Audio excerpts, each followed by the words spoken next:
দোস্ত আর মাটির গর্তে থাকুম না, এই সোনা বেচা জঙ্গলে 10 তলা বিল্ডিং দিমু, রুমে এসি লাগাইয়া ল্যাপ মুড়ি দিয়া ঘুমামু, কে ঠেকায়? হায় হায়, গ্রামের বিল্ডার তো মনে হয় কেউ আমারে ডিপ ফ্রিজে ঢুকাইয়া দিছে।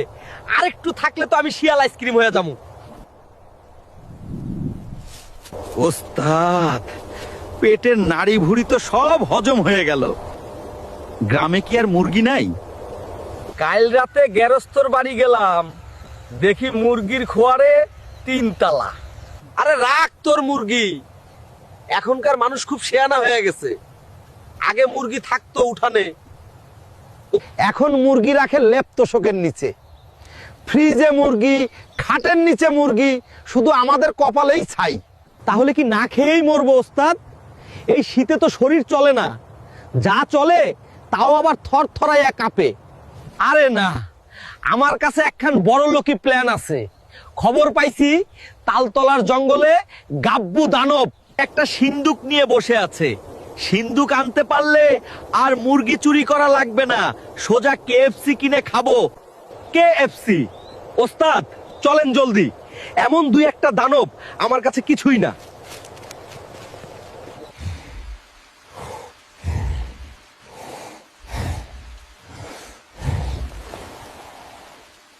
উফ, কি শীত রে বাবা!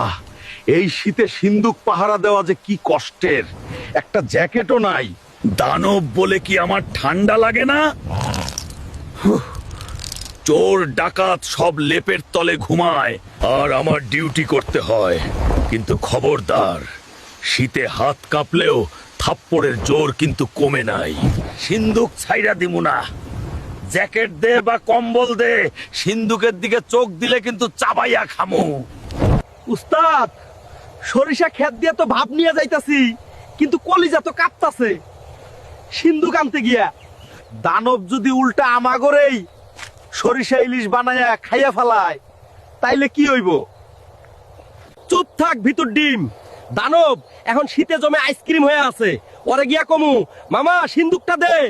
তোরে একখান জাদুর কম্বল দিমু, দেখিস শীতে আরামের লোভে ও সিন্দুক ছাইরা দিব, আর আমরা দৌড় দিমু। বন্য প্রাণীদের জীবনে বেঁচে থাকাটাই এক বড় চ্যালেঞ্জ। কিন্তু আজ এই 2 শিয়াল নেমেছে এক অসম্ভব মিশনে।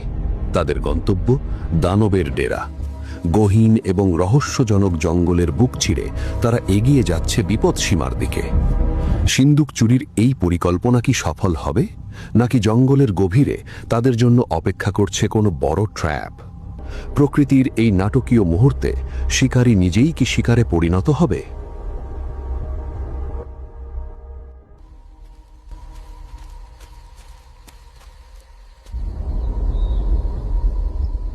ওস্তাদ, দানব তো সিন্দুকের ওপর এমন ভাবে বসে আছে যেন ডিম পারবে।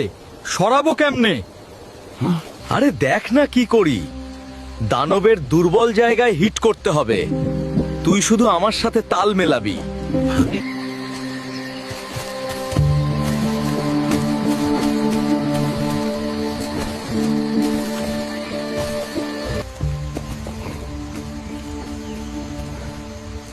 এই যে ভাই, আপনি এখানে একা বসে বসে এখন কি করছেন? আপনার নাম কি গাব্বু নাকি অন্য কিছু? আমিই গাব্বু দানব।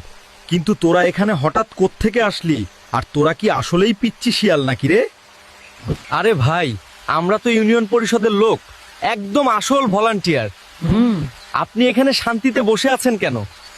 আপনি এখানে বসে বসে সময় নষ্ট করছেন, আর ওদিকে আমাদের বাজারে তো একদম লঙ্কা কাণ্ড ঘটে যাচ্ছে। কি কাণ্ড ঘটে যাচ্ছে? বাজারে কি বড় কোনো মারামারি লাগছে, নাকি অন্য কোনো ঝামেলা হয়েছে? আরে না বস, সরকার থেকে আপনাদের মতো সব দানবদের জন্য এখন স্পেশাল লাল কম্বল ফ্রিতে বিতরণ করছে, সাথে আবার 10 কেজি করে টাটকা গরুর মাংস দিচ্ছে।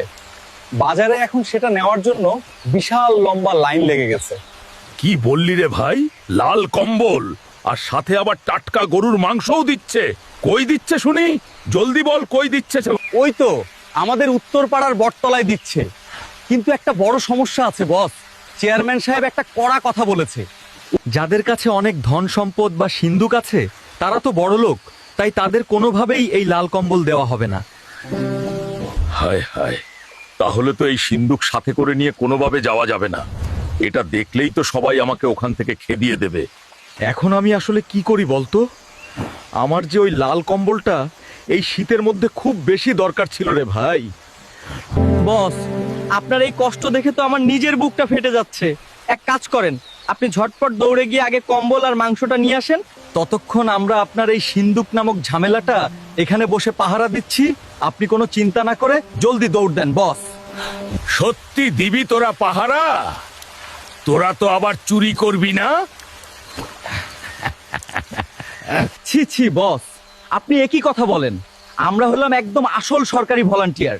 আমাদের গায়ে ইউনিফর্ম নেই বলে কি আপনি বিশ্বাস করছেন না? আপনি এখন জলদি দৌড় দেন বস, দেরি করলে কিন্তু সব গরুর মাংস শেষ হয়ে যাবে, তখন আর কিছুই পাবেন না। জলদি যান। ঠিক আছে ভাগ্নেরা, তোরা তাহলে একটু সিন্দুকটা সাবধানে দেখিস। আমি এখনই এক দৌড়ে গিয়ে লাল কম্বলটা নিয়ে আসছি। উফ, ভাবতেই কত আনন্দ লাগছে। আজ রাতে একদম জম্পেশ করে টাটকা গরুর মাংস দিয়ে ডিনার করব। বোকা দানব লাল কম্বল আর গরুর মাংসের লোভে বনের পথ দিয়ে পাগলের মতো দৌড়াচ্ছে, কিন্তু সে জানতো না লোভের ফাঁদে সে তার সারা জীবনের সঞ্চয় হারাতে বসেছে। ওদিকে চতুর দুই শিয়াল সিন্দুকটি নিয়ে বনের অন্ধকার পথে চম্পট দিয়েছে। তাদের চোখে এখন কোটিপতি হওয়ার স্বপ্ন। ভাবছে স্বর্ণগুলো বিক্রি করে রোজ কেএফসিতে ভুরি ভোজ করবে। কিন্তু প্রশ্ন হলো, আসলেই কি তারা এই সম্পদ ভোগ করতে পারবে, নাকি দানব যখন তার ভুল বুঝতে পেরে ফিরে আসবে তখন বনের শান্ত পরিবেশ এক ভয়ানক রণক্ষেত্রে পরিণত হবে? শিয়ালদের এই দুঃসাহস কি তাদের বড়লোক বানাবে, নাকি ডেকে আনবে চরম বিপদ?